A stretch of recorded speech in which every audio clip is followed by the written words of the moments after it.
Hello and welcome to the Queer Monkey Institute, our Conversation for Exploration series. I'm Paul Revere, the Executive Director and President of the Institute, and along with my wife, Laura Lee, the Director of Research, Education, and Outreach, we want to thank you for joining us. The Queer Monkey Institute is an independent, nonprofit anthropological research organization committed to expanding consciousness through the ancient practice of ecstatic trance postures. And it was the insightful work of our founder, anthropologist Dr. Felicitas Goodman, who found the clues and revived this practice. As she looked through the world's collection of prehistoric and indigenous art, which she decoded some of these selected artifacts as ritual instructions. And as an educational institution, we recognize to thrive, we must take an open approach. And so we invite scholars of parallel research in related fields to help us broaden the scope of our own work in research and exploration. And we have these Sunday sessions that we've set aside for discussions. And today we're going to revisit the topic of mythology. Myths are more than just mere stories. They serve a more profound purpose in ancient and in modern cultures. Myths are the sacred tales that explain the world and the human experience. And so we want to take a look specifically today at the world of the fairies. While fairies have been relegated to folklore and considered fantasy, there's some research now that considers that the origins may be that of a spiritual experience, a spirit journey, transformation. A first perspective appears when we look at it from the context of anthropology. There's animism, mysticism, consciousness. There's quite a broad perspective understanding that really helps us whose dedication is to the field of trance states. And so on behalf of the Institute, this is a very intriguing topic. So let's get started, and I'll have my wife Laura do the introductions. It is we've all grown up with the fairy tales and fairies in our childhood books. So I'm kind of intrigued because our work is all about seeing through the veil and maybe seeing what's there in other realms. And I'm also intrigued by this search that we've been on for the earliest mother culture, because as we drill down into these ancient cultures and look at iconography and symbology and meaning and activate some of this by doing these ecstatic trance postures using these ancient artifacts, there seems to be so much shared across cultures. And so this look for what was the shared culture and when and where. So there's much to look at here. Even people who see orbs in photographs, light orbs that weren't there. And even people have showed us photographs that they've taken in some of our rituals. And they go, look at the orbs. Is that an accident of a camera and light? I don't know. But it's an intriguing subject, and I'm keeping an open mind here. By that way, I want to introduce John and Kathleen Matthews, Celtic mythologists, who've written some 200 books and have been our guests previously in the general subject of Celtic mythology. They're here now to talk about the Faery Realm. Hi, and welcome from Oxford, England. Good to be back. Thank you. Nice to see you again. Yeah. Hello, everybody out there in Fairyland. Oh, I see some those familiar faces up there, indeed. Are you fans of Disney and what Disney has done to fairies in their representation? No. I think you're going to turn it on its head for us, aren't you? So, I mean, I'd like to say right up front that for me, fairies are never little tiny twinkly beings with sparkly wings and little wands, and they don't just grant wishes because you ask for them to, and they don't sing a lot, especially not in Disney style. But you know, I mean, it's obviously the Disney cartoons that we grew up with have influenced us in an enormous way in the way that we see or think of fairy in a general sense. Anyone who actually works with disincarnate beings, if you want to call them that, or spirits or whatever, sees something very different. I have never seen a tiny fairy. But the Victorians were doing a pretty good job. Wasn't Arthur Conan Doyle very intrigued by their existence and looking for them? I think so. Yeah, well, there's a very good example, because those two girls who later admitted that they'd faked it. This is the Cottingly fairies we're talking about. Yes. You know, at the time, everybody thought, wow, this is real. because their pictures were so unusual. But again, they were little tiny fairies. Admittedly, they were dressed in 30s style, but you know, they were still fairies. Let's just forget about the little sweet twinkly ones. Let's not call them fae. I know this is the habit. Yes. This is a habit that I guess a lot of people have fallen into. Fae is just a word that means you're a bit fey, a little bit odd, a little bit out of the step with life. It's from fata, isn't it? From Fata Morgana. Yes. Yeah. But fairy, and spelled F-A-E-R-Y, is very important because fairy, F-A-R-I-E, is a modern spelling. So I always want to make that one clear whenever I talk about this. I want to say, don't say fairy, but say fairy, because that's the oldest the oldest spelling and the oldest name. Of course, you know, had we gone back in time, people wouldn't talk so openly in that way. They would have used other terms like the good neighbors, you know, because you didn't call attention to them, who I think in places where I've traveled in Scandinavia, they call them the hidden ones, which is, I think, is a very good name. It's not offensive, it's just descriptive. And of course, you know, wherever you go in the world, they do have different names. They have specific local names, and they have names that they're known by within that land, which I think is very interesting, because it doesn't matter which country you go to around the world, absolutely everyone knows who we're talking about. And in some places, particularly in the depths of the country, people would just call them. Yeah. You know, because they don't even want to name them. Names are powerful. In all the traditions, and anybody who's read fairy tales know that if you give away your name or you get the name, you know, think of Rumpelstiltskin. You know, as soon as you know Rumpelstiltskin's name, you have power over him or it. You know, so it's important what you call of them. I mean, the ones I work with are called the Shee, which is just an Irish term for the fairy. And Sidhe is how you say it, Shee. Yeah. You don't pronounce the DHE. Yeah. So it is a word which at its root has the word peace at it. In fact, you know, the Garda Síochána in Ireland are the keepers of the peace, or what we would call the police. Yes. So it's from the same root. I say they are, in a certain sense, the people of peace then. That's the name, particularly among the Irish people. Well, they're quite frequently not peaceful, and they're also quite frequently not friendly, and, you know, can be mean and spiteful, and they can be real, you know, I'm thinking of Maleficent now, you're going back to Disney terms again, they can be that kind of bad. So are they associated with nature? Are they the devas of nature?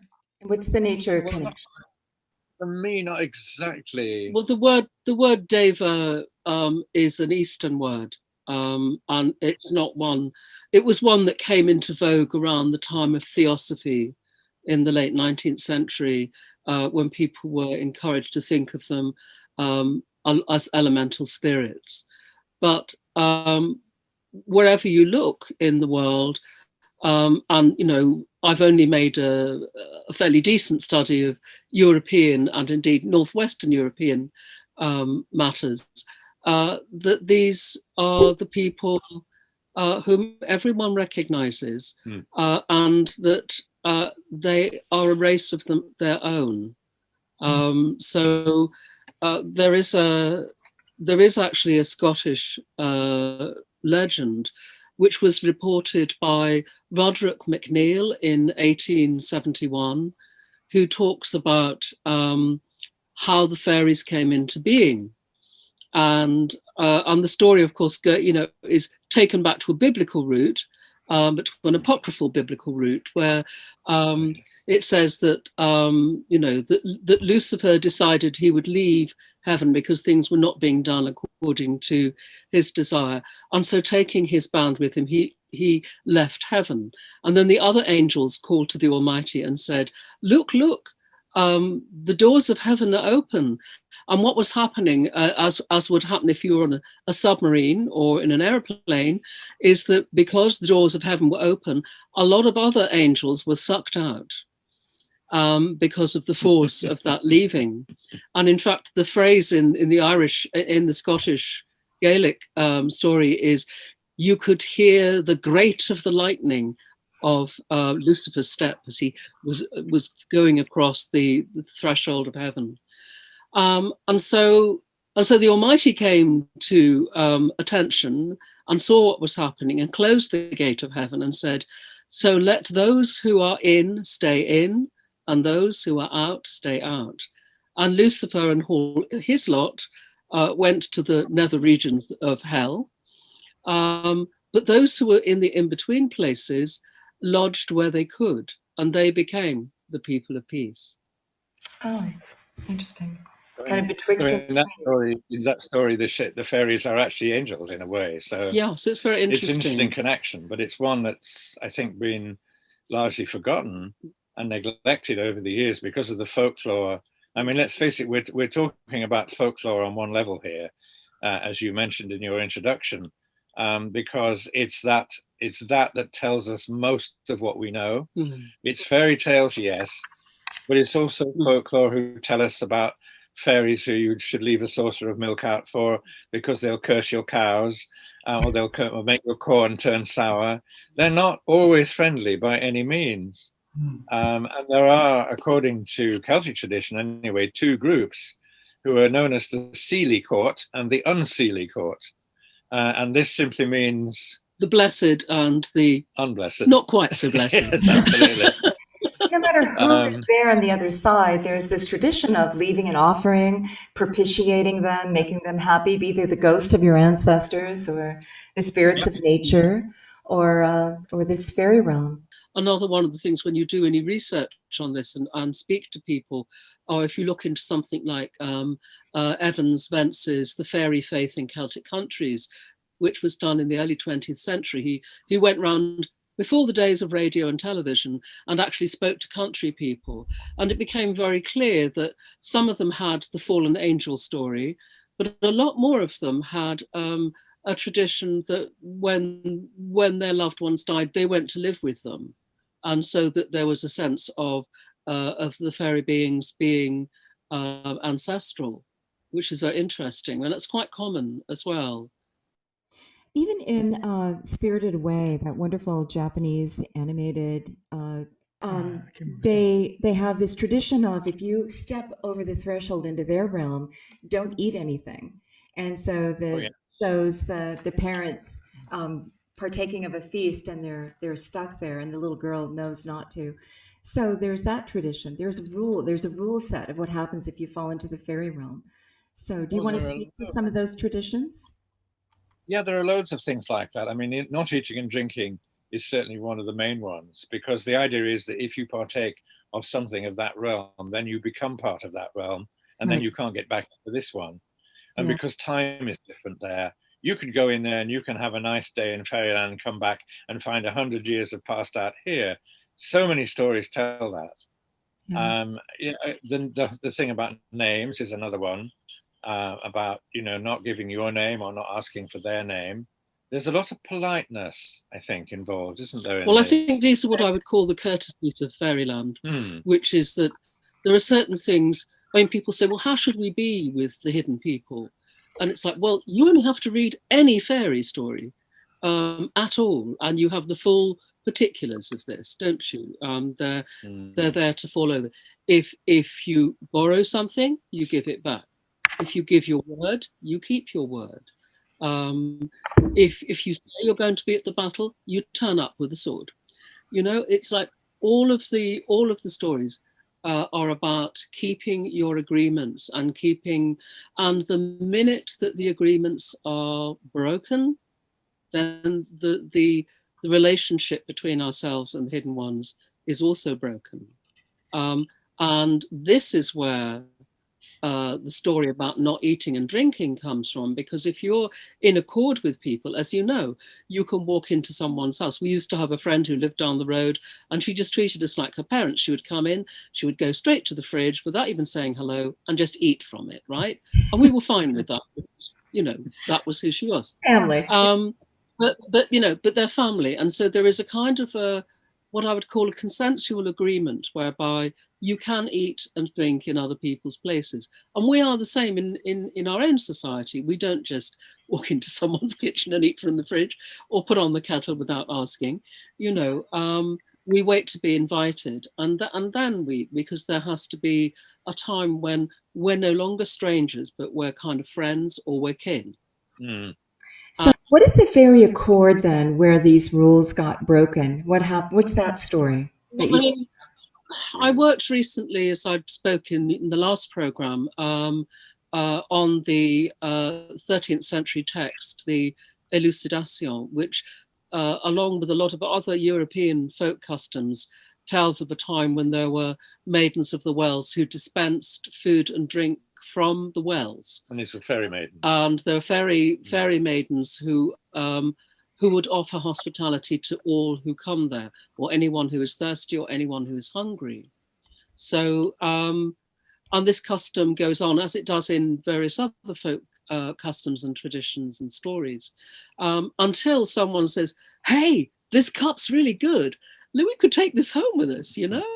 And the minute that, you know, you steal the cutlery, or the crockery, you have a problem, because again, you've broken the basic rules of hospitality and of friendship and of kinship. So, but of course, the consequences of that are quite dire in terms of the Grail legends, because in that particular version of the Grail legend, the Elucidation tells us that the land becomes a wasteland, and that the maidens no longer pop up at wells and offer hospitality to all who come anymore, and no one can hear their voices, which I think is much more interesting, because they lose the voices that are in the wells. Yes, and I don't need to underscore the meaning of that, because this is a myth for our time, and indeed for every time. If we don't listen to the voices of the land, then no, we will be cut off. There won't be any hospitality. Of other people too. I mean, we're hearing an increasing amount about rights and human rights of all kinds at this moment, and the rights of the earth. People are beginning to finally wake up and talk about that. And you know, we are all part of this, and we are all family. I know these are cliches, but they're still enormously true.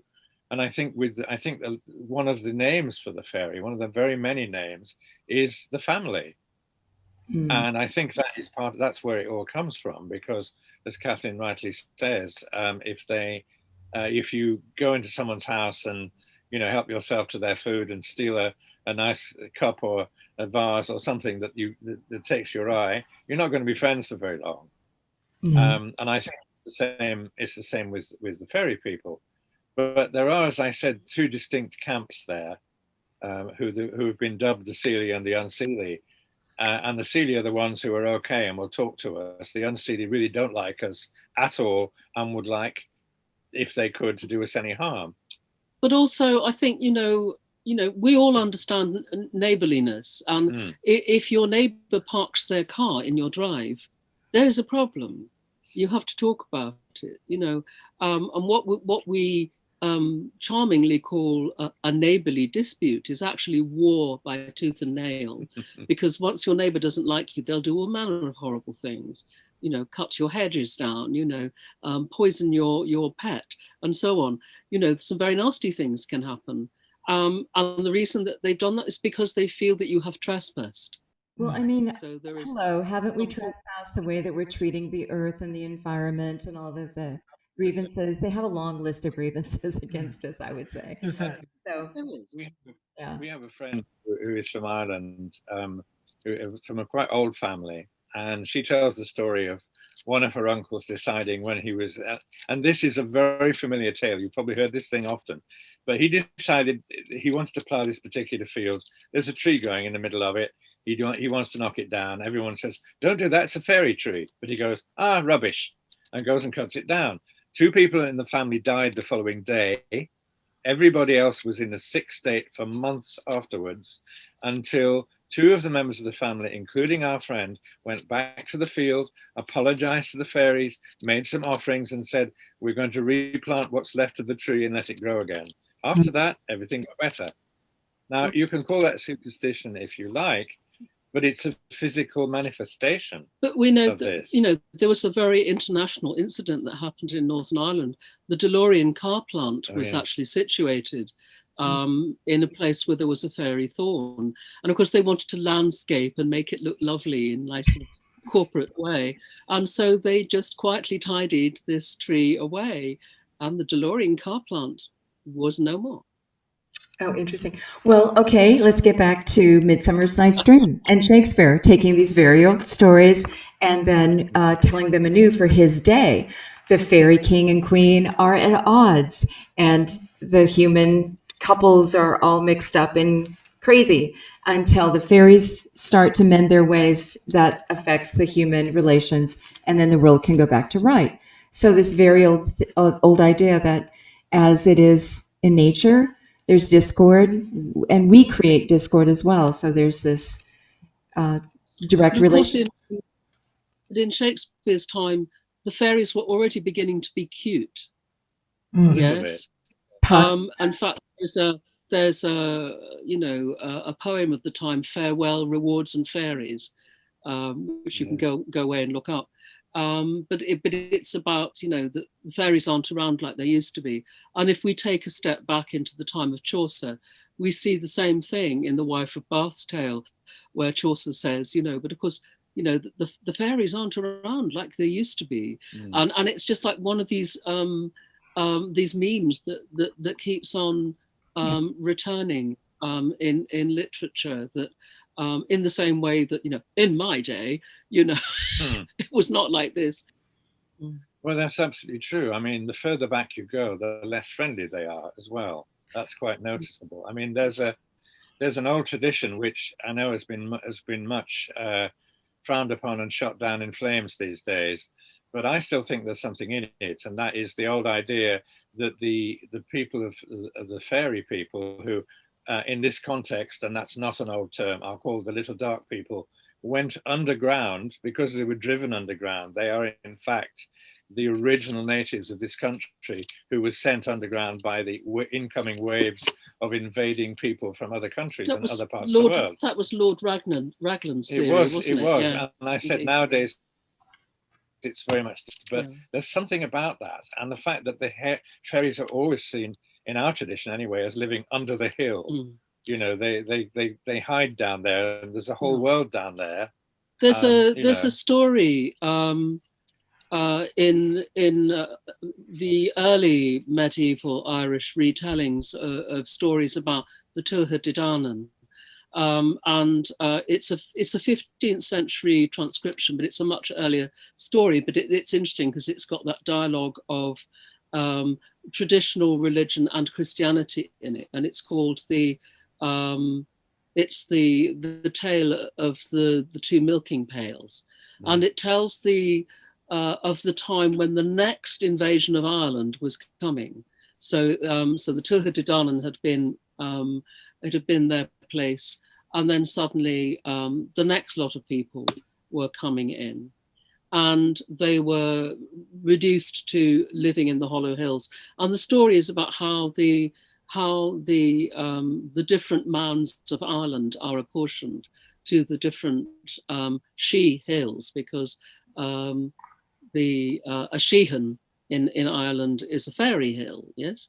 And so there were lots of Sheehans, or what we would call mounds, in the landscape. And they consider how shall we sustain ourselves. And Manannán mac Lir, who is the god of the other world and the sea, creates 3 things that will keep the hidden people safe. And one of them is he makes the Fae fear her, which is what we would call a fairy cordon, or what we would call a zone of invisibility in our language, I suppose, whereby people can't see them. And he also creates the Feast of Givni, the perpetual feast that they're able to eat. And there were two swine, the swine of Assel. And as long as they are killed cleanly and eaten cleanly, and none of their bones are broken, the bones can resuscitate the next morning, grow new flesh, and voila, 2 more pigs for the feast, which is a very, very interesting story. And it goes on to tell of a young human girl who is the foster daughter of one of the fairy beings there as a companion for his daughter. And they have a feast, and another lot of fairy people come along, and they insult her. And they call her an ugly mess, because of course it's a very racist kind of thing. You know, you're a human being, you're not a fairy, so you're an ugly mess, is what they say to her. And she goes into a decline. And very interestingly, she's so sad, she goes to the River Boyne and she tries to swim across it. And as she's halfway through, she can see how the fairy cordon, the Fae fear her, is beginning to sort of fold around them once more. And when she reaches the other side, she can no longer see fairyland. It's a very, very interesting story. It's one I translated and put into a collection. But and of course on the other side, as all these kind of Irish stories end, is that there was a faithful hermit who saw her there and said, "Where have you come from, my child?" and baptized her, and she died. You know, so it's a very sad story in many respects, but it has all those different things. So it's like a little encapsulation of what happened. We're always so interested in seeing remnants of spirit journeys, remnants of interactions with other realms in folklore and in stories. And it's so interesting to hear the rule sets, to hear the interactions. Go ahead, Paul. Well, and not only just looking at it from the perspective of historic mythology, but looking at it in today's world of living mythology, looking at the direct experience, which John was speaking about earlier. I mean, that understanding of having a direct experience with that realm and the connectedness. Yes, John, do you so want to tell us about rules, the rules and the Yeah. world exist in this moment, in this time. Well, I mean, it's interesting when we talk about what we might see or not see. You know, one of the themes that come in folklore again is called the Fairy Midwife, which is not a midwife who was a fairy, but in fact that the fairy come to steal a midwife from the human world to look after one of the women, one of the female fairies. How this woman is able to see is they give her an ointment, and she has to rub this ointment on her eyes, and as soon as she rubs it on her eyes, she can see them. But what they don't realize is that she doesn't stop seeing them afterwards, because it's only when she's at the fair next week and she sees the king of the fairies mingling with people who can't see him, and she goes, "Oh, good day to you, Your Honor." You know, and it's like he gets very angry and all kinds of bad things happen after that. But it's this idea that you need some way of transmissioning between this world and that world. And that, of course, is very much what your whole institute is involved in. And I think that it's one of those things where you either do it, you either see it or you don't, you either believe it or you don't. And I don't know how important it is to believe. But I mean, I'll tell you my story. Okay, this goes back 20 years or more, and I am sitting in the departure lounge of SeaTac Airport in Seattle. I'm about to come home, and I hear a voice in my ear that says, "Do you want to be rich?" Now, the thing that everybody knows about fairies is they're very tricky. You know, if all those stories about finding fairy gold or being given fairy gold and the next day it turns into leaves. So I kind of thought, who's talking to me here? You know, because I am used to hearing voices. And there was no real answer immediately, but later on it was the Shee. And they said, we're going to dictate some stuff to you, and we want you to go away and write it. And we'll give you a symbol, and when you get back home, we want you to pin this symbol up over your desk and do that thing that you do which was their way of describing typing, and we'll tell you what to write.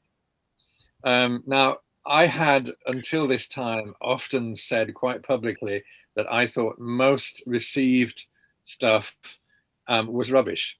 He has a horror of received. I really things. do. So anyway, there I am, sometime later, with this little booklet of stuff that had all come through the fairies, and I'm going, I can't possibly publish that. Everyone will laugh at me. Everyone will say, "Oh, but you said, you don't believe any of that stuff."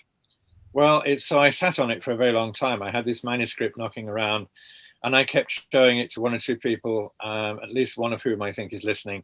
And they all said, "Well, actually, this is all right. I mean, if you made it up, then it's quite good. If you didn't make it up, then it's really good."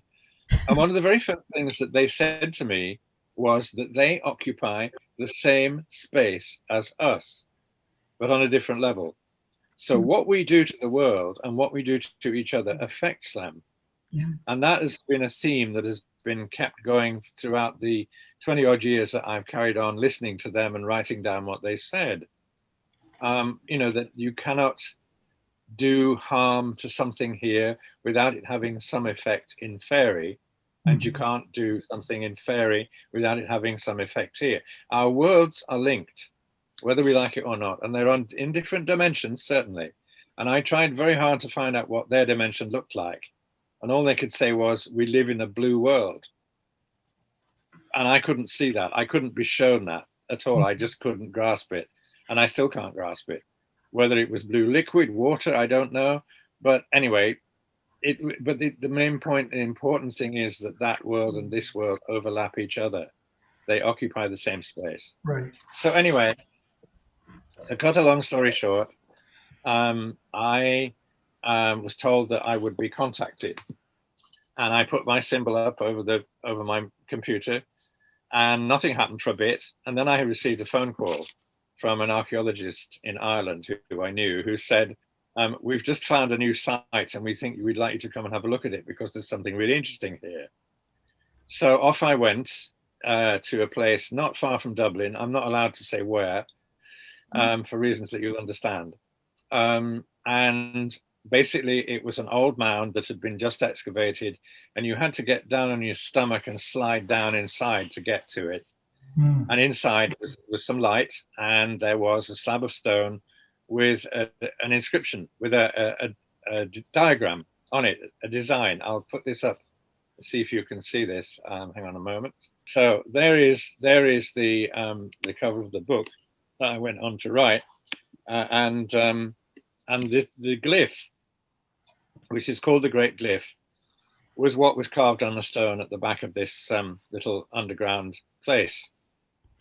And that was the same one that I'd been shown in my mind, sitting in the airport. So I had this symbol over my desk for 6 months, and every day I would sit down and I would tune into this, and then I'd start writing. And I never knew what was coming. I just wrote it one bit at a time and it was never more than like maybe an hour at the most, because it's quite tiring. And at the end of that, I had this little book, which later came out. It's only a small book. It's what, 100 odd pages, 114 pages. But in it, I began to learn about these people, these beings, and what they felt about us, and what they understood about us. And so that was where it started, anyway. And so quite a few years went by before I actually did anything with this, because, as I said, I wasn't going to be talking to them very much at all. But at the end of that time, the book came out, and surprisingly, it was quite successful. And Lorien Press, who published it, suddenly found that there was a great demand for this, which was very nice. And I thought that was it. I thought, well, there you are. That's my association with fairy. Then about 2.5 years after I had produced this book, anyway, so they were back and they said, we would like you to make an oracle that we will tell you how to do. And they said the oracle would be called the Oracle of the Shining Moon. And what they wanted me to do was to go out into the landscape and to get all the books I could find about the ancient stone carvings that are found all over stones, particularly in Scotland, parts of Ireland, parts of more remote areas in England. And they said, this is the language. And we want you to look at these pictures. We want you to go and photograph them. So I went up there with my friend Will Kingan, who's the artist who was going to paint all these. And we looked at places, and when we found something that we liked the look of, we'd kind of go, is this one? And if we didn't get anything, we just left it. But more often than not, we'd get a little kind of, yes, this is the one you need.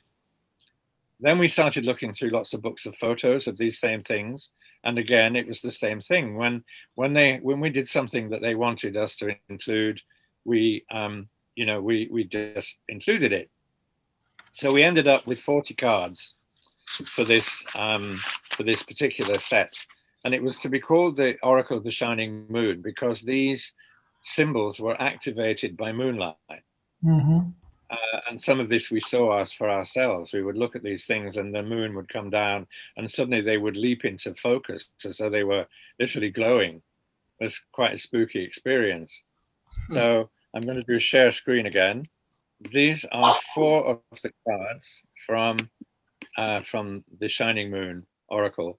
And as you see, each of them is based on these extraordinary symbols that you find carved into the stone all over the west, particularly north of this country. And there are lots of these in Brittany as well and in parts of France, but the main locality seems to be here. And so we have there what you might consider to be a kind of goddess image, and then 3 random ones. And this, the one that you can see down at the bottom left, that's what we would see when we looked at these places under the moon. They would suddenly shine as if there was something inside them that suddenly sprang into focus. And we know that there's a lot of crystalline substances in there. So this was the first of these oracles, and I thought, when that's done, that's it. So I'm going to stop sharing for a moment. There we go. And so they came out, and they again, it sold quite well. And then about another year after that, they were back again, and they said, we'd like you to do another one. It was in the summer. I was actually out in the garden, half asleep in a deck chair, and I'd been reading, I think I'd been reading an article or something about hares. And suddenly what I was seeing in my mind was all these pictures of hares. And I thought, hang on a minute, what's this? And they went, well, this is what the oracle, the next oracle is going to be. It's going to be called the Oracle of the Fleeting Hare. And I knew that hares had always been considered sacred in this country. And there's the very famous story of Queen Boudica, just before one of the battles with the Romans. She had a hare under her skirts and she let it free. And according to which way it ran across the field, she knew whether the battle would go for her or for the Romans. And of course, it went for her, and she did indeed win it. So the idea that the hare itself was a kind of messenger is very, very strong in Celtic tradition. So let me just show you now. Open up. These are just gorgeous, these pictures. I absolutely love this one above all the rest of them. There we are, I'll make it smaller Is now that so a you can see them rune again. on the back of the visionary hare? That's a rune as well, isn't it? Yes, yes. That was interesting because if you look, they've all got them. If you see, there are runes on the leg of the hare in the mist, and there's one on the back of the night hare, but you can't see it. So they've all got these little symbols. And what these are in fact clan symbols. And I didn't see these. Will saw these when he was painting the pictures. He said, I was told I needed to add these little images, so he little glyphs. So he painted them on each of those. So they were talking to Will as well, then. Yeah. Well, when he painted, he was aware of what he had to paint, because I would come back with my information. I would tune in again, and they would say, here's a list. So I'd get the hare in the mist, the visionary hare, the hare of spring, the night hare, and all of the others. There were only 20 of these this time. And I'd have a description in my head of what they should look like, which I would then give to Will, and he would then paint it. So we did that one, and I guess you know what's coming next. Time passed, and they came back and they said, we'd like you to do one more. No, actually, we'd like you to do two more, because then there will be 4, and 1 for each of the seasons and 1 for each of the elements. So the next one we did, so here we are. Okay. And this is the Shee oracle of the shining sun. And here are 4 of these again. And this, the top left one, represents the beginning of the sun, the creation of the sun itself.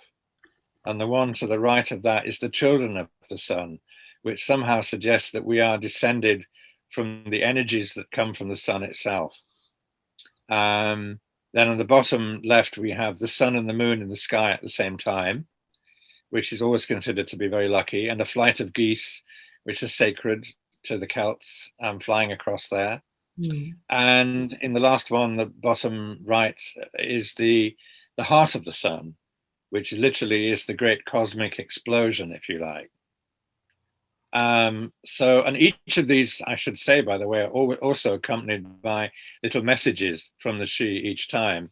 So every one of the cards in the book, in the little manuals that went with these, had this same thing. So hang on a minute. I'm going to put another one up to save me, just to show you. Did I do waters? No, I didn't. Flowing waters is the next one. And this one, of course, is about water. And each one again shows you a little something about different aspects of water and how important water is. There's a very Celtic looking face there on the right, drinking some of the water of life itself, because of course without water we die.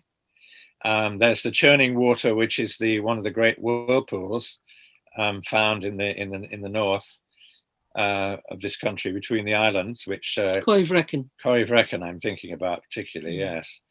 The curtain of water is what it says. It is a waterfall, but there are things moving in it. I don't know how well you can see when at this size, but there are little sort of things inside that, and inside the swirls of the water down in the front. And the last one is called the Silent Tarn. That's a little lake in the mountains. And each of these things were explained to me in detail to have a significant meaning. And each one had its own kind of message. And they were all spoken in the first person, as it were, by the Shee to me to pass on to everybody. So at the moment we are going to be bringing out finally, and this is the 4 decks as they came out. The Moon Oracle. This symbol here represents the passages of the moon. There's the hare, of course. The last 2 were put together into one book called Walking with the Shee, and the final 2, the Oracle of the Sun and the Oracle of the Waters, were put together in the Vision of the Shee. And then the last thing we will do eventually, as of the next day or 2, it will be available to have all 4 in one box together. And there is one little thing that I will add, just the last thing.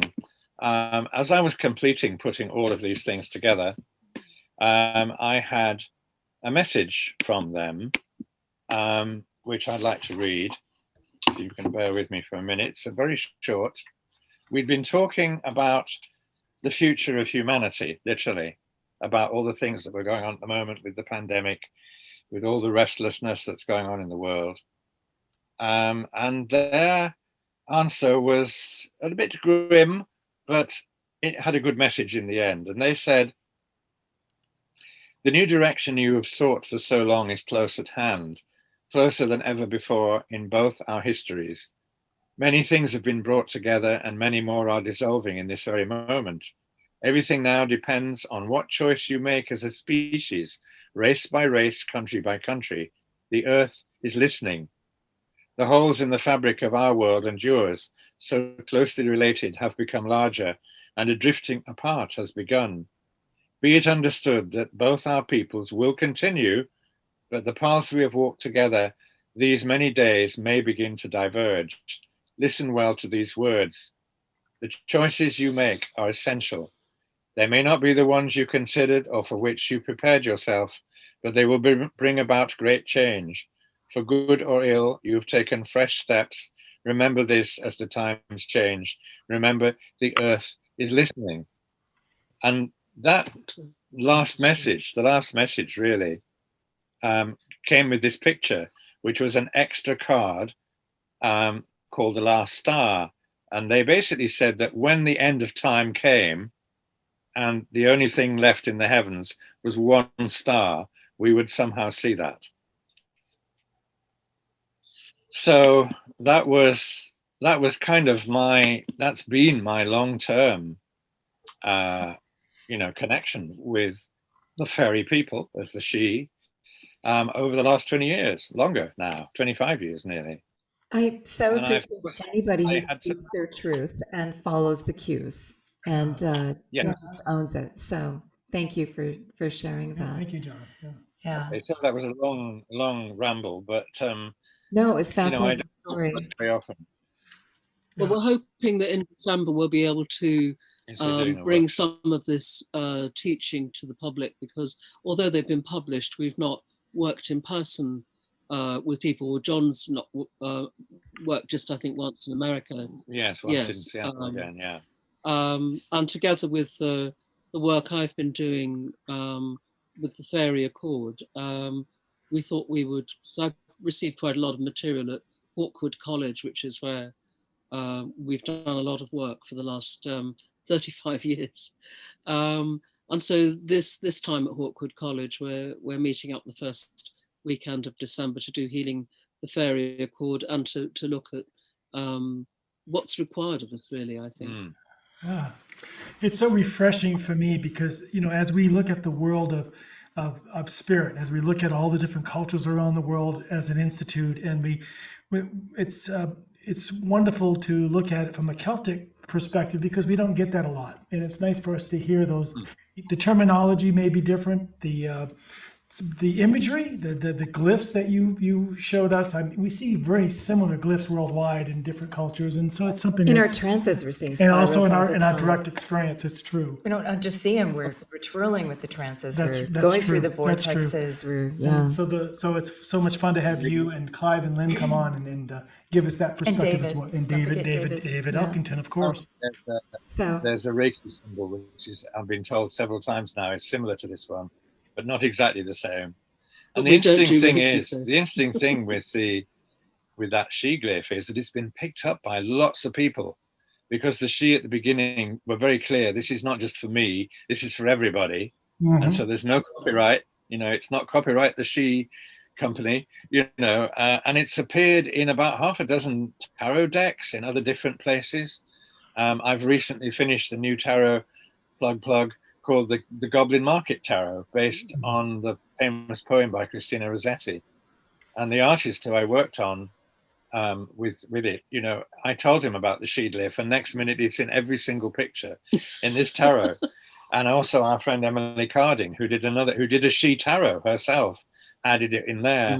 And David Spangler and his associates have done that too, with 2 or 3 decks. So it's kind of expanding. And there's a whole group, there are groups in and around the Washington state area who are really following this in detail. Yes, yeah. So it really speaks to the power of symbols. And so why these glyphs showed up in such ancient times, one would have presumed that these are the notes from spirit journeys, or these are the notes from interactions with whatever that realm is. And that ancient people were there receiving such visionary messages as well. Right. So it's this continuity of a message. You said something about a language, that to go out and collect these ancient glyphs, it was a language. Can you tell us more about that and the breadth and depth of the symbols that you collected? Well, I think they all had a kind of quality of, it was like a symbolic language. You know, not perhaps a little bit like the ancient Egyptian in that way, that a symbol would represent something. Right. I know Lynn and Clive would probably have something to say about this too, but it is definitely it's a kind of pattern that's open to our understanding if we choose to read it. And the stones and what's carved on them, they feel different. It's not that you're sitting there going, that one says but, or that one says and, or that one says cliff, or something. It's just you feel there's something special about them. And there are hundreds of them, literally hundreds. So I find it very interesting that we have two kinds of symbols going on. That we've got the ones that are inscribed on stone, which last from ancestral times onwards, and then we have the signs that come into the wheat and the grain, the crop circles, which of course only happens seasonally and very transiently and very locally. And yes, I know there are people who've been out there and who have physically created them sometimes because they get excited about these things. But yet, you know, I have friends who study these, and some of them have just been camping in a field and they've actually appeared. The farmer's just come out, you know, and said, well, that wasn't here last night, you know, and something has appeared in the ground. And there is a symbology to those, which some people have also been looking at, but these are incredibly transient. You know, and I know people have looked at these in two different ways, and that Jung himself said that in the 40s that, you know, the reason that we didn't sort of think about fairies anymore and about aliens was just about the discourse that we were having at that particular time, when people looked to extraterrestrial entities and causations for these things. But actually, most of this stuff is from the earth that we live on. And when something appears in the earth, as it does in crop circles, of which I'm not any kind of expert, but it just struck me as interesting that you have these two kinds of message going on, which are physically symbolic. Well, an old friend of mine, the archaeologist Michael Green, who's sadly no longer with us, actually wrote a book about this called The Language of Crop Circles. And he interpreted it all. He interpreted all of the images as meaning particular things.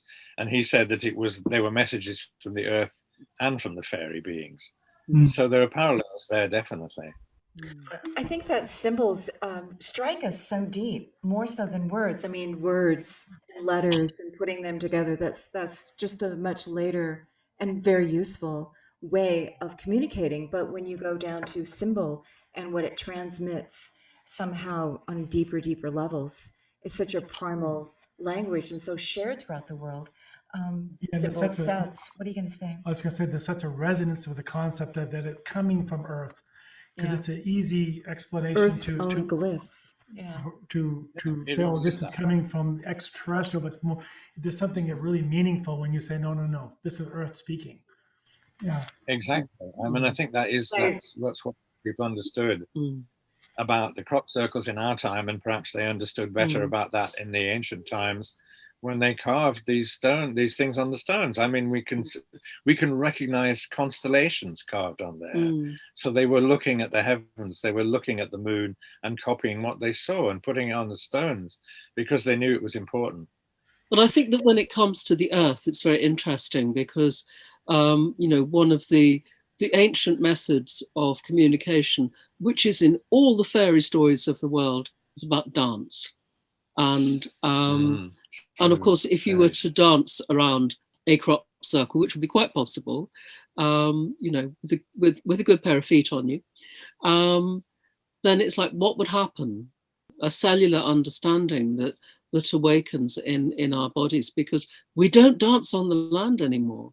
I mean, we're singly one of the cultures that rarely does it. Morris dancers go out and do it for us on behalf of this in England. But if you go to Brittany, everybody dances. And if there's any kind of festival or Saints' Day or whatever, you know, people are up as soon as the dancing happens. Everyone's up and dancing, and they do line dances, or what was called in Europe a farandole, where one person takes the hand of the person in front and you give your hand to the person behind, and then the leader is leading you into those spirals. Every year I always put up a wonderful YouTube video which is about the wonderful dancing that's done at Tartu in the Baltic states, when the whole town comes out. And of course they still do that in Penzance as well, but the square in Tartu is incredible, and they just dance, and there are thousands of these spirals going on. When one gets too big, it breaks apart, and another lot of people so they make another one. So they come into the square, and gradually they come in from all sides until it's full, and then some of them drift off out of the square again. It's quite amazing. It's quite extraordinary. So I think we should also think about, the place of dance in this, because the people who dance in the streets are still the people who are connected. What a wonderful transition as we come out of the pandemic, if we can do that dance, if we can all grab hands together. And well, it kind of reminds me of stirring the cauldron. And I know, let's bring David Elkington back into this discussion, but standing with him on St. Catherine's, the tour, and seeing the lines of the path that once was there, and him describing how people would process up there singing and activating it as they went to the chapel, and with cymatics, finding hidden patterns in the land or in the building, the sacred proportions of the building, and seeing them, the invisible, become visible. And how many spirals we see, how many geometric patterns we see in visionary states as in topics. So it's all there. So if this was a language shared by another realm, it doesn't surprise me. The language is also music. Yes. Yeah. Okay. And of course, that's the other thing that we get with the hidden ones, is that all the stories tell about music that people hear on the way home. And maybe a fiddler, coming back drunkenly from the dance, picks up the tune. And if he's especially favoured, maybe he spends a little time with them. But then from there on, his music is inspired because it's coming from this other place, because the listening is switched on. But I think the listening is not just of the ears; it's the listening of the body as well. And I think if we're able to switch on the senses, because we're all wired differently. We're not wired in precisely the same way. I only feel things. I don't see things. So when I see things, it's completely extraordinary. So, and I've only done so a couple of times in the whole of my life. I've seen things, but I hear them all the time. I do want to ask about the moonlight shining on these ancient glyphs on these rocks. Activating. And what was it about that shone? So can you describe what was special about? Was it the angle? I mean, moon travels, so it's not the angle at which moonlight hits it, but there's something about what's underneath it. The rock, was it white? What was it that caused that effect, do you suppose? Obviously, we were never in the same place for more than one night. So, the moon might have been up there. Exactly. And then the next night it would be there, and the next night it would be there, and so moon on. Travels, like I mentioned. It didn't seem to make any difference. Wherever the moon struck the stones, it would immediately they'd become a light. They were lit up, literally. It was like shining a torch. But of course, some of the things were inside and not outside, and so that the moon wouldn't have penetrated. Well, exactly. And some of the stones that was almost nothing there. We would go to some of them, and they would be, there'd be almost nothing. We'd think, no, there's nothing on that one. Let's go on, and then the moon would shine down, and suddenly you'd see it. Oh, wow. See the pattern emerging on there, and it was like a glow. It was as though. I guess there are definitely lots of mica and other crystalline substances in the stone itself. So sometimes it may have been a very natural phenomenon, But a lot of the time it didn't feel like a natural phenomenon at all. And each shape felt different. That's the best way I can describe it. It's not that I was sitting there thinking that means X, just that it felt different. It gave a different energy back. And Will said the same. And even just looking in the books, even when we would sit here, you know, back here in Oxford, looking at a book of pictures of these stones, you'd still get the same feeling. You didn't get the glow, but you'd get the feeling from it. How many of them were spiral types and how many were other types of shapes? What was the range of About shapes? 80%, Symbols? about 80% were spirals. Mm. There were very, very few that weren't, and they were all had curves. There were very few straight lines. There was one. There's one that is like a lattice of. It looks a bit like a chessboard, but with only 9 squares, which again is a nice significant number. But it was no, mostly spirals and collections of spirals and spirals spiraling in and out of each other and connecting and disconnecting and Just like very a much dance. like a dance, exactly. Or like yeah. water, if you stand and look over Yeah. a river on a bridge and watch how water is moving within the flow of the river, it's making those spirals all the time. That's exactly it. When I was doing the Oracle of the Waters, you know, and we got to that one that I think that I showed you of the curtain of water, and I was told, look into any stream of water like that, and you'll see the same spirals that you saw on the stones. And as soon as they said that, I was like, oh yeah, of course, that's exactly what they're like. I did a lot of overseas programs when I was in college, and got to see the artifacts and see the sites. It was just extraordinary. And standing in front of a huge case in the British Museum, because one of mine was in London, and all this Celtic scrolly ironwork, which intellectually I'm not drawn to, even though I have some Celtic in my family heritage. But I had this magnetic pull over to this case, and I'm staring at it, and tears are pouring down my face, and I'm having this moment with it where it just enraptured me. And I'm just having this, oh my God moment, a long moment. And afterwards, I'm like, what happened there? And I tell the professor, and I'm trying to describe this, and he goes, oh, you'd make a very good art historian, was his only reply. But for me, it demonstrated the power that these objects, these symbols, which were all the scrolly work and the intricate scrolly work and very ancient, had. And most of those things are pre-Celtic. They are really, really old. I mean, you know, if we look at Newgrange, we're not looking at a Celtic monument. It may be in a Celtic country now, but it's pre-Celtic. It's, you know, it's much before that time. There is something about those very early carvings, though. I mean, you mentioned the Pueblos in New Mexico. I spent a lot of time wandering around Petroglyph Park there and looking at those amazing things that are in the stones, and not the same. I mean, some of them, there are echoes definitely of that, but there's something about that that really speaks quite loud whenever I go near it. Anyway. Yeah, and they're shared. The shared symbols. Yeah. Where does it come from? What's it arising from? It may be coming full circle all the way back to the topic of fairies and that the hidden ones, or whatever the term you used was. But it's a language that we've forgotten.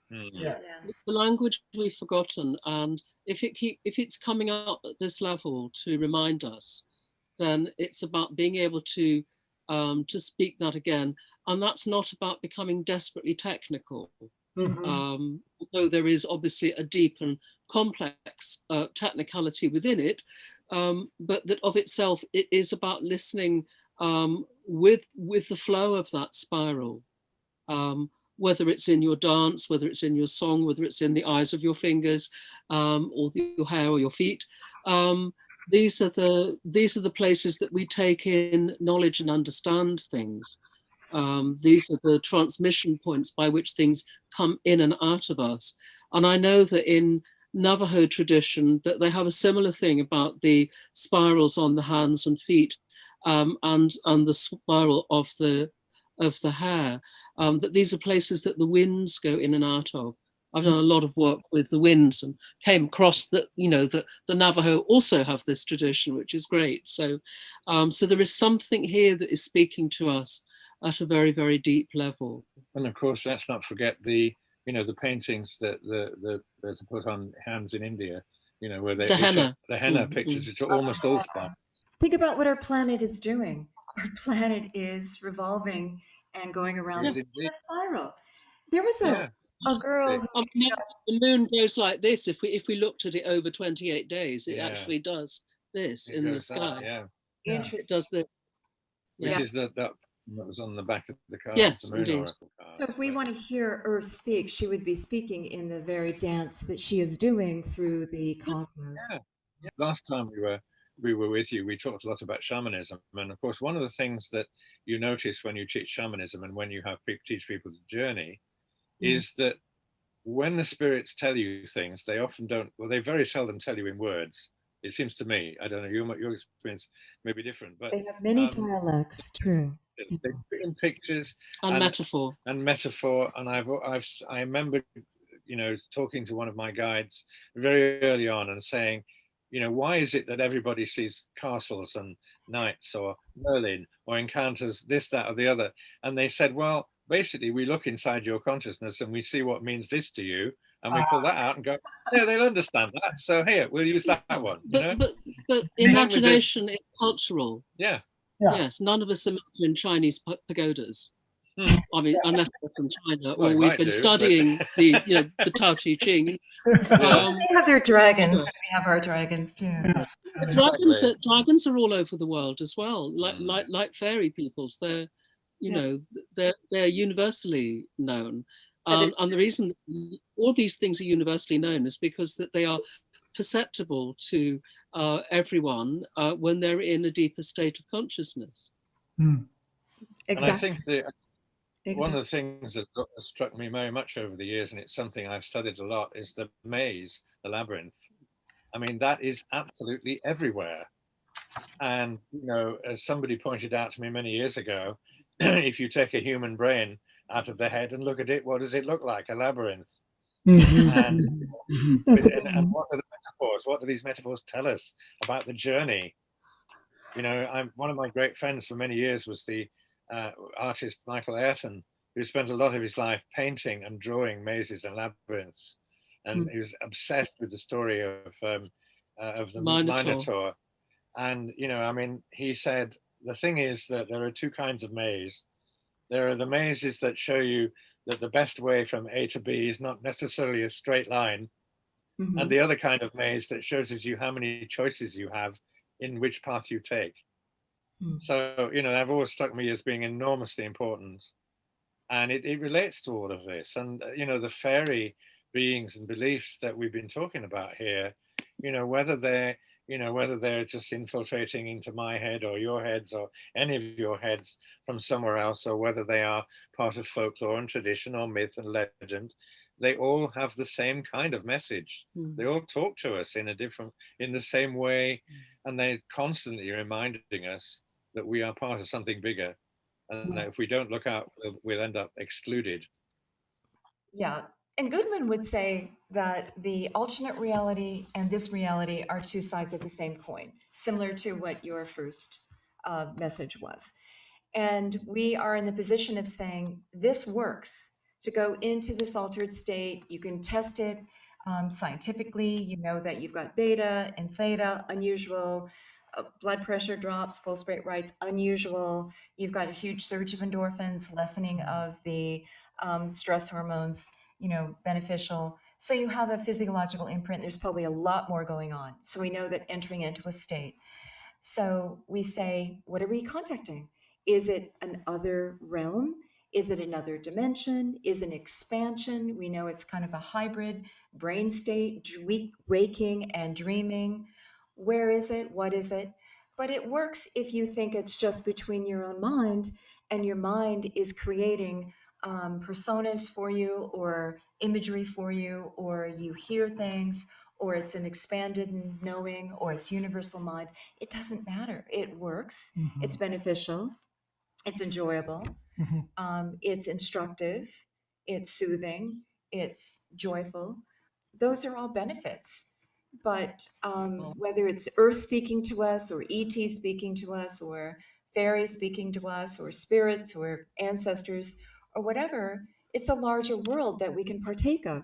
And isn't that amazing? And isn't that, we have scientists who say, I don't believe in any of that, but I do this because it's instructive to me to step outside of my scientific brain and to go into the other part of my humanity, the other part of my soul that I have not yet been that much in touch with. Here's an avenue.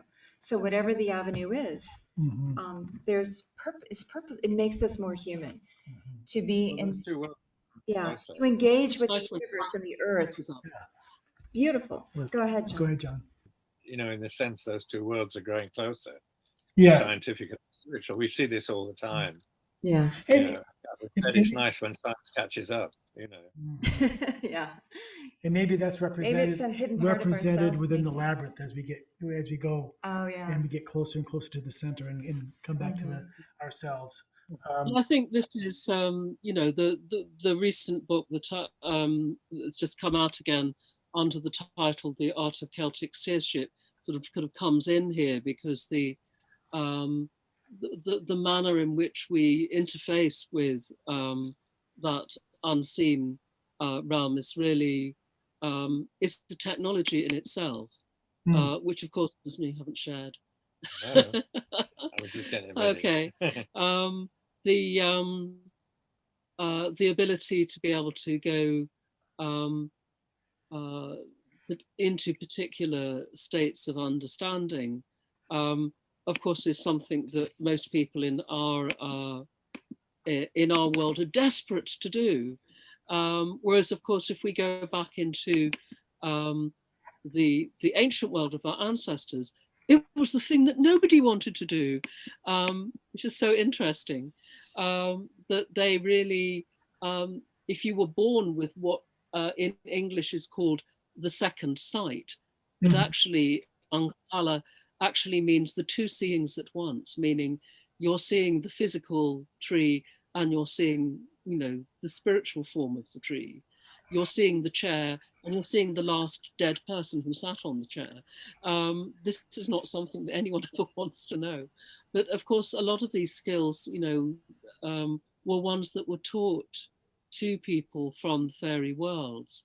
And if we go into, you know, the sort of the Gaelic Scotland of the, you know, the early 18th century, you have people like Robert Kirk, the Reverend Robert Kirk, who was a Church of Scotland minister who spoke Gaelic and who translated the Bible into Gaelic. But he also gathered folklore from those, and he wrote a very fascinating book called The Secret Commonwealth. And he talked about the manner in which you might acquire the second sight, which is that someone who has the second sight, or Ankahala, the two seeings at once, would put one hand on the top of your head and one foot under the soles of your feet. So you had to crouch down so that they could accomplish that, so that you would briefly have the sight, the same as that person had. Like a Vulcan or that you would do, or that you would do things like, which is a sort of a position that is actually also part of Kabbalistic practice, which is that you bend down and you look through your own legs backwards. Yes, which is another manner of doing that. But the sort of the seership that people had was in order to be able to be sensitive to what was going on in that world, and to see where your world and it interfaced. So the two books that are up here on the screen, the one is The Art of Celtic Seership, which is quite a small book. It's I don't know, how many pages is it? You'll have to tell me. Have a look. And the other one is part of a series of books I've been writing. 184, thank you. Called the Soul Doctor series, and the one that's up there is the last one that I did, Return of the Soul Doctor. I noticed that you have the Long Man of Wilmington on the cover. What's the story? What's the purpose for that? I do, yes. It's one of the stories. Well, they're all case histories in this book. So So the case history in question for that one is about a young man who comes to, the characters are throughout all the Soul Doctor stories are the same characters, but the case histories change. And the case history in that instance is about a young man who loves going to sacred sites and lying around and gets taken away by them quite considerably. And that particular story is one where he ends up going there and has to be rescued back again because he's basically about to fall into fairyland because he's become rather too deeply attuned, which is one of the things, of course, that happens to people who go looking for the second sight and so forth when they don't have the background for it or the training or the mentorship or whatever. Because one of the first things you need to know about this work is how to get out before you go in, isn't it? It's Very like the first thing you important. need to do when you're in a car is how do you stop the car? We all know people who go to these extremes, and people who wander into fairyland in folk story are the people that we know from everyday life who have had a little bit too much substance taken of whatever kind, who have wandered inadvertently into places that were not good for them to be in. Right. Mhm. I'm interested in that. I love that idea of the, putting one hand on the head and one hand under the feet, because Right. that's another ritual posture, isn't it? Yeah, it is. It is. We'll have to find an actual representation wanna of see that. But that. yes, that could be. I think the head between the legs one is one that you Ah, probably wouldn't sustain for very long. I don't think I can do that. It might make you see all manner of things. Yes, indeed. I'm going to open up a discussion a little bit. You don't have to worry about the chat room. I'll tell you if this Please question. do. No, go on, please. More. Yeah, because more. there's a ton of great comments and people have been following the conversation throughout from the very beginning. Can I invite Clive and Linda to Oh, speak my for a gosh, moment? Clive since and Lynn. Yeah, could you Wow. guys Hi take there. a minute and Of join? course. Hi there. Always. We can't have enough British accents at one time. Yes, we are rather different accents, of course. Yes, I'm Northern and he's London. So, well, actually, it's brilliant. And everything you said were absolutely agog. I mean, occasionally went, oh yes, and really sort of humbling stuff. But I've got two little comments. One is when you were saying about the fairies describing their world as blue. It reminded me of a little girl I know of who's only like 2.5, and she had a near-death experience, and she went and met God. Who obviously sent her back because she told the story to her mother. And her mother said, but what was God like? And she said, blue. So, there you are. And the other thing is about the Cottingly fairies, because in the 1980s, I worked on as you know, I think now, on a magazine, The Unexplained, yes.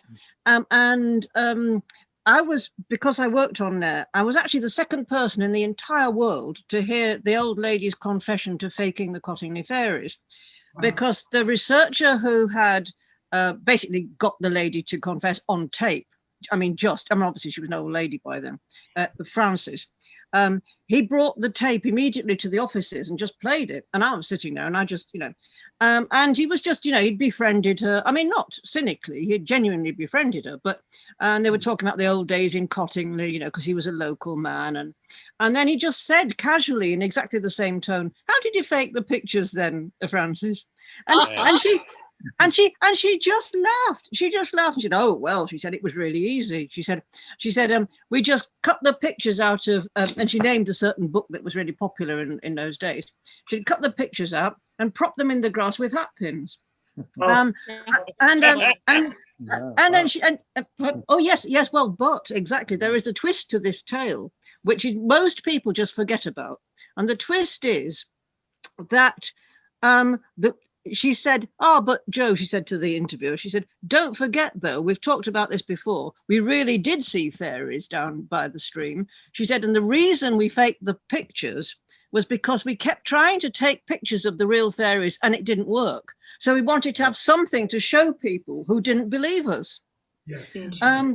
But actually, one of the quite funny things about that is that one of the girls' mothers said, at the time, basically, because of course Arthur Conan Doyle got involved and thought, was really a fan of this and got very excited by the fairies at Cottingly. And the mother said,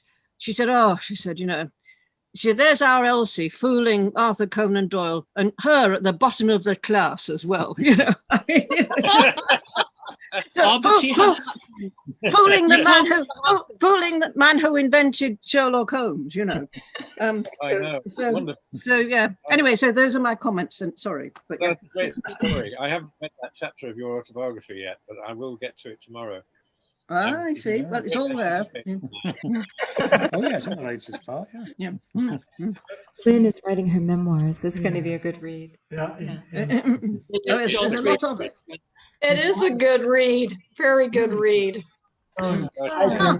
Chris, let's Yes, bring thank in you, on this. thank you, thank you. Good to see you. And Clive, did you have a comment as well?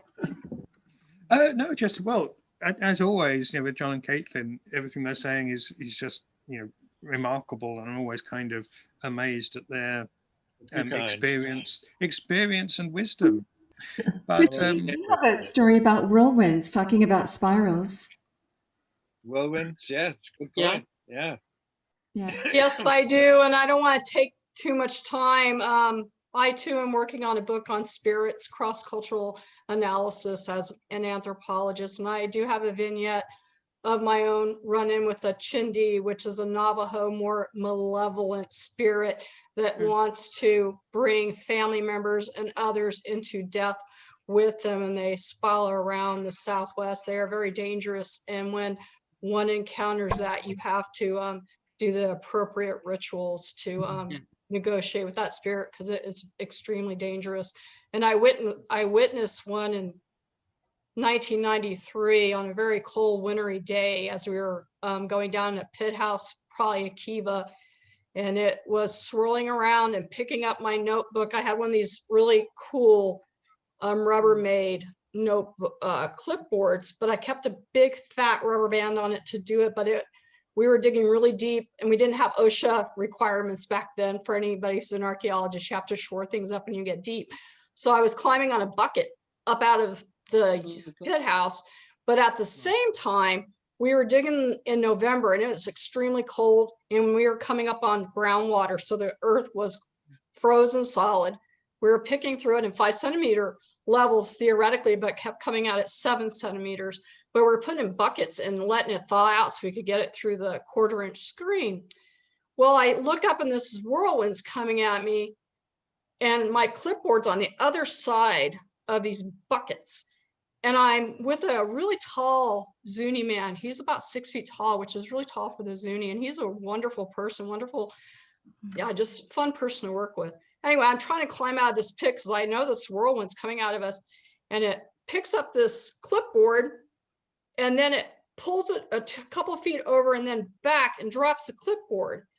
And then it swirls back, comes out the clipboard again, and then picks it up even higher this time, and then moves back and then picks up the clipboard and swirls back. And in the meantime, I've fallen a couple times on this bucket trying to get out.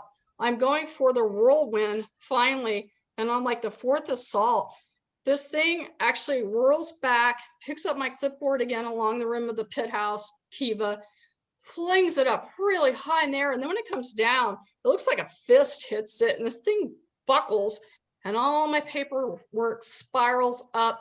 And I look and they turn a little tiny, look like butterflies flying away. And I'm just in awe and shock as this thing taunted us, picking up this clipboard, slamming it to the ground repeatedly, higher and higher for this big show. I turn around, the Zuni man, he is as pale as he can be, and he's not talking. I can just see true fear in his face. Yeah. And so I ask him like really stupid question, are you okay? Like, obviously he's not okay. And he's going to lunch. And then that was the last time we ever saw him. And we had many Navajo archaeologists digging with us. And years later, as it came out the next week, I got another job out of Albuquerque, New Mexico. And I thought, okay, I'm done.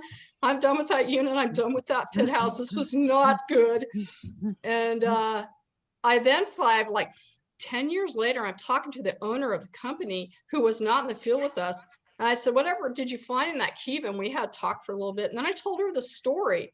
She's like, oh, well, that explains how come no Navajo will ever work for my firm. And I'm sure they went and did all the appropriate rituals all the things to close down that vale and to protect themselves. I'm sure they went through a lot, but it was eerie. And that was a very animate spirit coming at us. But I think I've taken too much time. In Ireland, that's called a Sighe. Interesting. Fairy wind. It does exactly the same thing. Yeah, and it's called Shindi in Navajo and Apache. All the Athabascan languages call it Shindi. So it's very closely phonetically sounding too. Yeah. The traditions of these sister islands and the Navajo teachings on the winds are incredibly close. Yes. I was thinking about that when you were talking. I was also thinking about the malevolent and the kind winds. Yeah, very different breaths and beings. Really absolutely. Yeah. We're an island, and we have I don't know, we have hundreds of little either water spouts or mini tornadoes in this country. People think that's rubbish, but it is. It happens all the time. Well, I was very interested. I've actually never told anyone this before, but that site that I was taken to in Ireland, where I saw the Shee Glyph, there was a full archaeological excavation going on there, and my friend there said, yeah, well, as soon as it's finished, we'll send you the report. You can read all about it, and years went by and nothing. And eventually I ran into him quite unexpectedly. And I said, whatever happened at the place that I've called Gort na Sheen? It's not really called that. And he said, well, we closed it down. That's all he would say. But there's never been a report published. And that site is now closed. They filled it in, basically. So it may say something about what they were feeling. I felt okay with it when I was there. I was only there for a very short time, but I have a kind of a related question. These sites, do they have any datura growing around, known in the Americas as Jimson weed or loco weed? Datura. Yeah. No, we don't have very many daturas growing in. Okay. Well, thank you. In Ireland. Yeah, that makes sense. Although I've seen them in the rainy season in New Mexico, they go best along roadsides or catching water. But yeah. Okay, thank you. Because they're a spiral in and of themselves when they furl open, and they are always associated with moonlight. So I was thinking about spirals and moon and the blue world. It's not a native. I don't think it's a native plant. Ireland's has particular flora and fauna because of it being an island. A lot of things that, like snakes, aren't there because it became an island. So. Right. Yeah, I've heard about those legends. Thank you. A lot of trees. Thank you, Chris. Paul, you have a lot of questions from Tony. You could start with questions from Tony. Okay, Thank Tony, you, we want to turn your mic Tony. on and join us for the conversation. And thank you, Clive and Lynn. Yeah, thank you. This has been absolutely magnificent. And I have a couple of really important questions. First of all, what would they think of the discussion we're having on Zoom internationally today? And how do I know if I have a fairy tree?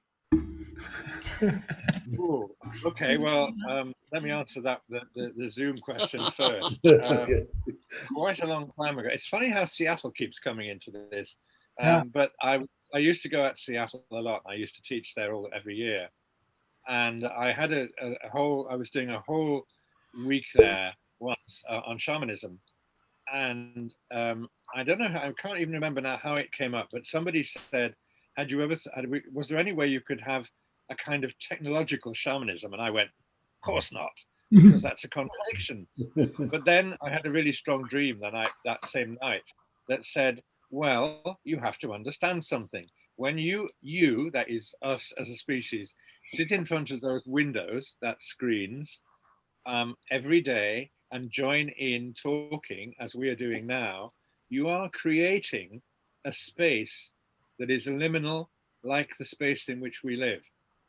So in other words, they would understand this. They wouldn't use the same language, but they would understand this because it's like the, cyberspace, if you like, is another adjunct of the other world. And I was actually shown this later on. I did a journey and I was shown that when you journey into that other world realm from a computer, through a computer screen, you see, I don't know if anybody remembers a film called Tron. Maybe some of you remember that one. In that, if It's you a remember, grid. when they go through into the game, it's a grid. Mhm. It's lines on black. Well, when you go into the other world through a computer, that's what you see. You see lines and shapes, and then when you look at them, they become something. And when you look away, you know instinctively they've just gone back to being grids again. So I think they would understand very well what we're doing and be quite impressed by it, perhaps. The second part of your question, what was it? I've lost it now. Oh, it's how do I know if I have a fairy tree on my land? Oh, right. Yeah. Well, fairy trees usually are thorn trees, Yeah. particularly. And also there's usually local tradition. It'll have to be an old tree, and there's usually local traditions that people know about this. You know, You can usually tell, because if it's in a field that's ever been ploughed and it's in a very inconvenient place and it's still standing there and people have ploughed round it, it means they're never going to cut it down. I mean, recently they were building an extension to a motorway in Ireland, and there's a tree right in the way. What do? There's a kink in the motorway, goes around it. Seriously, they took it that seriously. A fairy thorn tree is nearly always over either a blind spring or a running stream, or there's some water that's coming to the surface. Yeah, and so that's usually a good sign that you shouldn't. Also, other kinds of fairy places that you shouldn't go near. Sometimes there are two trees, which are like gateways. Yes. And the other thing they used to do in Ireland before they built anywhere was that you used to take 2 pieces of wood for each corner, like this, and you would hammer them into the ground, just 2 slats of wood at each of the corners of where you intended to build, and then you'd leave it for a few days. And if you went back and your arrangement had been disarrayed in any way, you would not build there, because it meant it would be a fairy pathway. Interesting. That's a good test. So, yeah. So it's very good. So look at what animals are doing. Do animals go to the place? Do they go round it? Do they go round it in a particular way? And remember, so that would be birds and animals. Remember that other thing too, that's another tradition that seems to go pretty much across the world, wherever their mushrooms grow, circles. And I know they do naturally grow in circles as well. This is the spore. But people always say that's a fairy circle. So mind where you step, you know. So look out for circles of mushrooms. Yeah, so just check the area. Yeah. We talked with a gal who was doing some anthropological work in India, and she said that they happened upon some small villages where their sacred grove was held sacred for generations and generations, and nobody would build. There was restrictions on going in and harvesting. It was owned by several families that were the caretakers of it. And then now they're discovering that these are wonderful sites for biodiversity, and the seeds that were cultivated there of old. And so they're very highly prized now by science, because they are part of the indigenous flora. So I'm just mentioning these traditions in other parts of the world. And I'm surprised that a motorway was built so close to Stonehenge. How did that happen? So, the 303 is a very old road, and it would have been one of the roads that led to it originally. And it's not a motorway; it's just it is a 2-way road. That's all. So I keep wanting to widen it, because of course it's a bottleneck. Because what everyone automatically does when they drive past Stonehenge is they immediately drop to about 23 miles an hour. Yeah. Because they want to see it. And so they're acknowledging it, so that motorists are actually being respectful by slowing down. I mean, I know, traffic gets slowed up and the lorry drivers just want to shoot through, but actually that is what people do. And if we can't see it in the same way, I think people are going to be quite cross if we all have to go down a tunnel, because it's like, oh, we just missed Stonehenge, because we're used to having just to acknowledge it with our eyes. And it's so much smaller than you actually think it's going to be. It isn't when you get there. Well, no, but when you look at it across the land, you know. We went to a barrow where supposedly if you sit there and do some meditation, water flows, and it did. So there was a small barrel, and you go in there, and we're instructed to meditate, and then water would start trickling down the side of one of the stones. Maybe there was. If you meditate in most places of Britain, that will happen eventually. Seattle also. Seattle also. Okay. Yeah, there you go. Anyway, let's go Well, back. Go ahead. Patricia had question. Patricia Guerin. Okay, Patricia, go ahead and turn on your mic, and then I guess Cameron has his hand up as well after that. Patricia? Hi.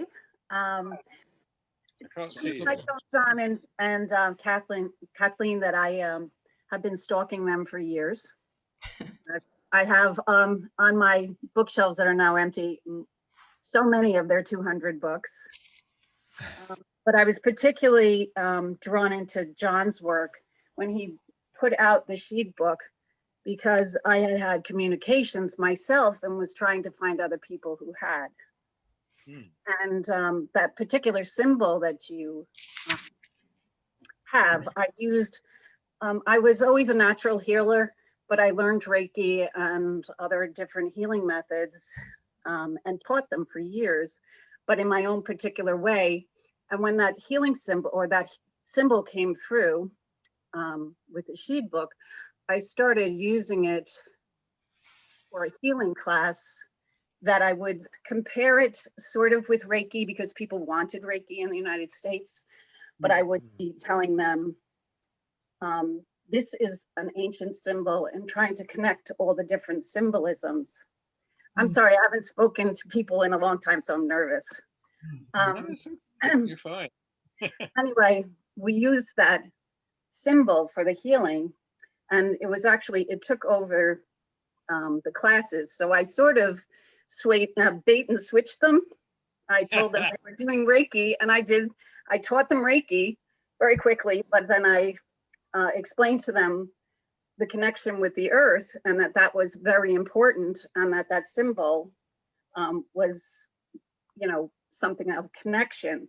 So talking about these connections and the spirals of connections, the communication I had gotten from the Shee was something to the effect of, and it was all in rhyme.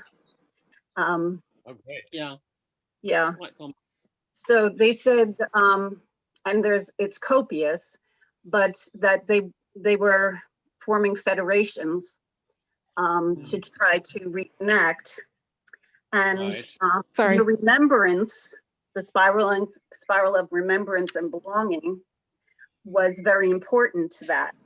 And they would say, remember who you are. You are made as a star, you are made as light and flame, power, wonder, all the same. The worlds are all the same as you, and your remembrance holds this truth. So when I connected with your book, well, it gave me that somebody else out there that's doing this.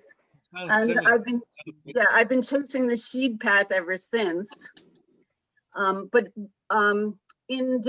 I had a very amazing teacher. He died in 2011. He was a shaman, a true shaman from Canada with French, and he and I did a journey about some particular war that I was remembering early back in time, having to do with a loss of many of the Shee. And I wondered if you knew anything about this, and also that at some time around them there was some sort of mass exodus, and what you thought of those things, or if you had. Well, I think they do move, they do migrate, definitly. They do, seasonally. Seasonally, in fact. Somebody, I noticed one of the little chat notes that came up, someone said they'd studied fairy healing with Bob RJ. And of course, he's always saying that he once, when he was leaving to move to America from England, he said, I used to see a whole line of the fairies with their little suitcases lining up at the airport, ready to fly. Yeah, I mean, I think they do migrate. I mean, I'm sure you're familiar with the what's called the American Stonehenge. Yeah. Very, very interesting place that's very hard to get to, because if it doesn't want you there, you can't find it.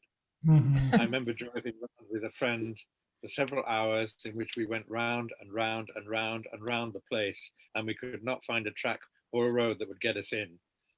So we gave up in the end. Years later, I went back and saw it. Very interesting place. Lots of carvings on the stones again. Some of them very similar to the ones I saw in Scotland. So there's definitely, the fairies move around without a doubt. Okay, thank you, Patricia. I'm going to go to Cameron next. Hey, Cameron. Hi, how's it going, guys? I'm probably gonna name drop a little bit here, so to get you guys to understand what I'm talking about. I'm sure you guys heard of John Michael Greer. I think you brought him up in the conversation today, right? Sorry, the name John again? Michael Greer. John Michael. Oh, sure. Yeah. Yes, Michael Greer. Yes, I know him. Of course, yes, we do. He did a book. He's in a couple of different books over years, and he talked about the connections of fairies with the idea of little gray aliens. Actually, it was one of his arguments he made.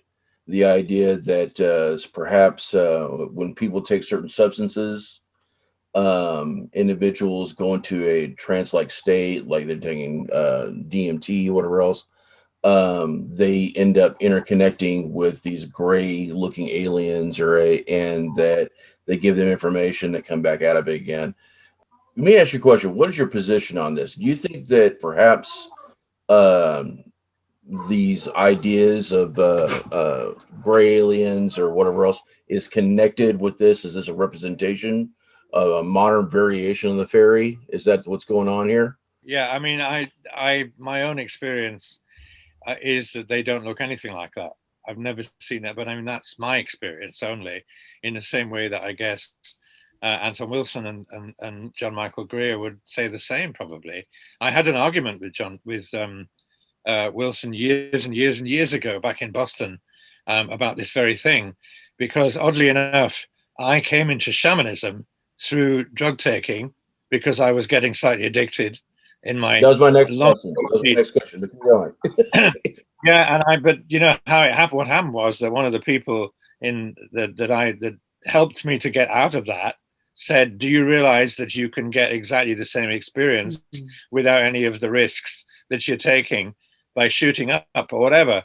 So I learned from him how to journey, and found that my journey intentions and my journey work was in many cases duplicating the kind of experiences I'd had, when I was way out.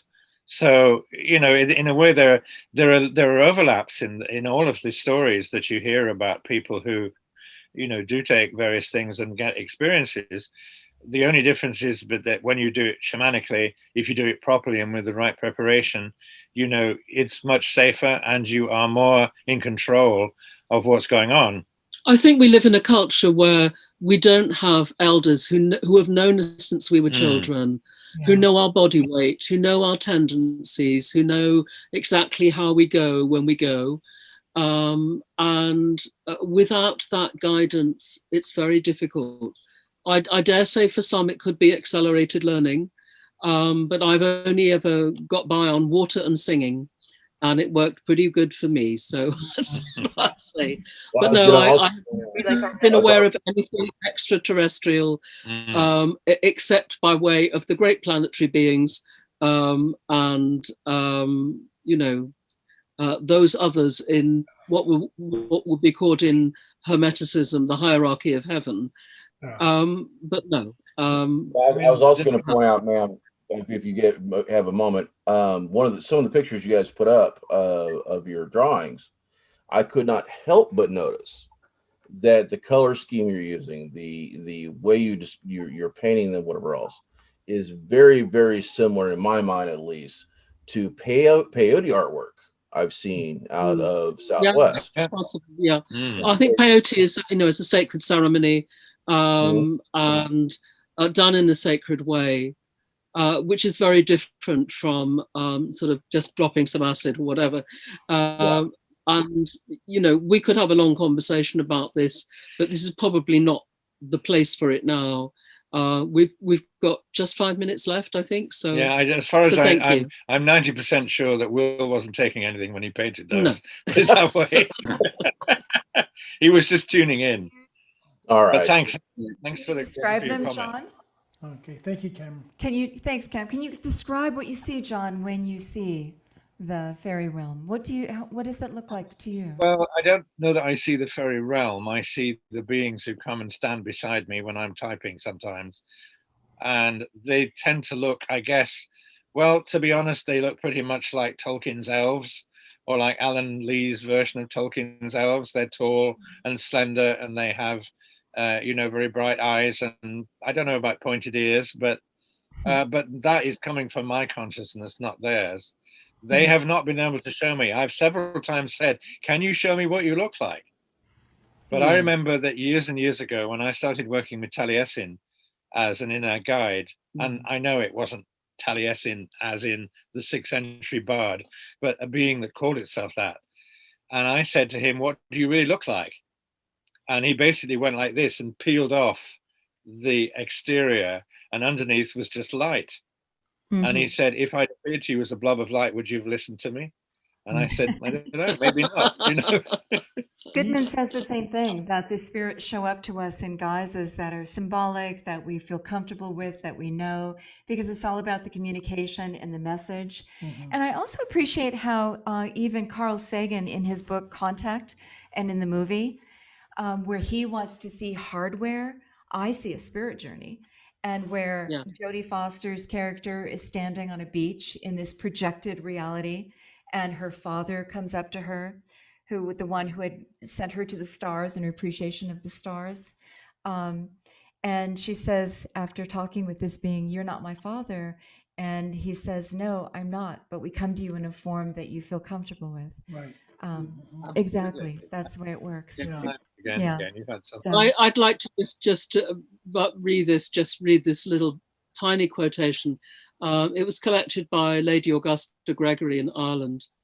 And it was a woman who said, "There was a tall man sitting next to me, and he dressed in grey. And after the mass, I asked him where he came from. From Tían an Og, from the land of youth," he said. "Where is that?" I asked him. "It's not far from you," he said. "It's near the place where you live." And today we want to say thank you so much to John and Kathleen. I mean, this is so much fun talking to you two. We want to have you come back again in the future. And we jump around a little bit with topics and conversations and questions because it's so fascinating. It's so much fun. That's what the heck we would do. You were visiting us for a cup of tea. That's what we would do. You know, we would jump around. So Can I say one thing very quickly? Yes. If anybody wants to get hold of the Shee decks or the book, Yes. if you're in America, don't order it from us unless you're willing to pay the astronomical postage. However, I will send you the link to the Lorien place where you can get them direct from. And there you go. So, and there's also a guy down there, and I'll put this up as well, who actually makes little models of he cuts out the glyph in metal and mounts it in a frame so you can spin it. Fastest way out of this world you can just about imagine. There you go. That's wonderful. Fabulous. That we begin to understand and we listen, however it comes to us, whether it's as a being and speaking directly, as your beautiful story, John, or it's as memories, or it's as a dream, or it's as musings, or we think it's all from our own mind, but we are sharing this larger mind with the universe itself and different aspects of it. I don't think it matters how we intellectually model it. Just listen to it and go with it, right? And just let it feed our souls. And I really so appreciate your story and your wisdom over the many decades that you've been doing this and all your various books and all that you've had to share. Yeah. And the Seattle connection. What a powerful couple.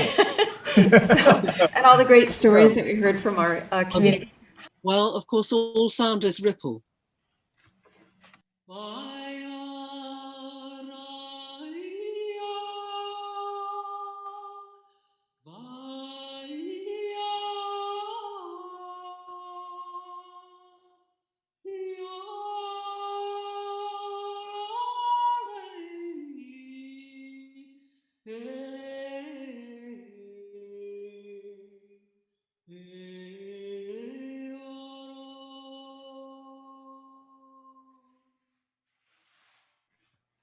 Thank you. Beautiful Thank you ending. both so much. Yeah. Yeah.